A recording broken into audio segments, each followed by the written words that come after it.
les informo que hoy he disuelto el Parlamento de Catalunya. L'article 155, aplicat pel govern espanyol, ha suspès l'autogovern de Catalunya, eliminant el govern de la Generalitat i dissolent el Parlament.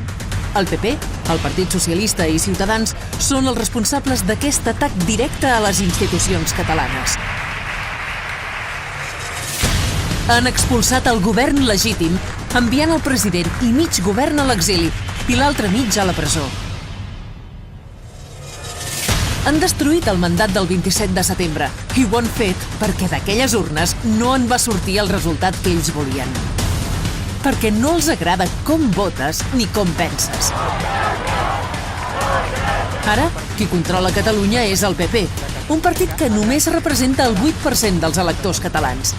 Qui ha assumit la presidència de la Generalitat és Soraya Sáenz de Santamaría, menyspreant el president legítim. Expresidente, justament. I qui fa de portaveu del 155 és Enric Millo, que va justificar la brutalitat policial de l'1 d'octubre. On ja no hi ha portaveus és a l'exterior. Les delegacions de la Generalitat a l'estranger han estat suprimides i és un diplomàtic espanyol qui ha pres el control de la conselleria.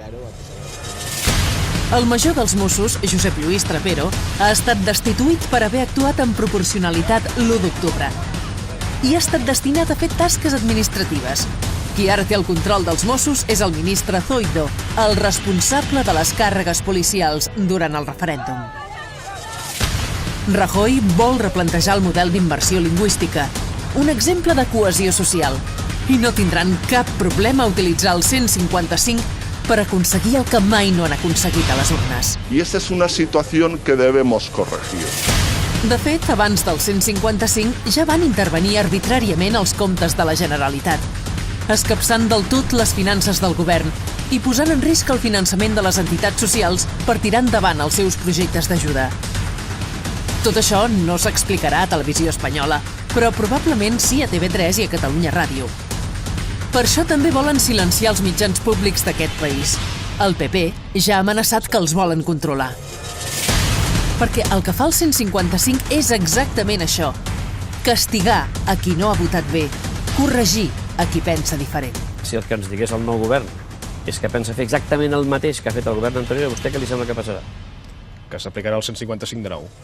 Per això el 21 de desembre en juguem molt més que un Parlament. En juguem els nostres drets i les nostres llibertats. Recuperem la democràcia. Construïm la república.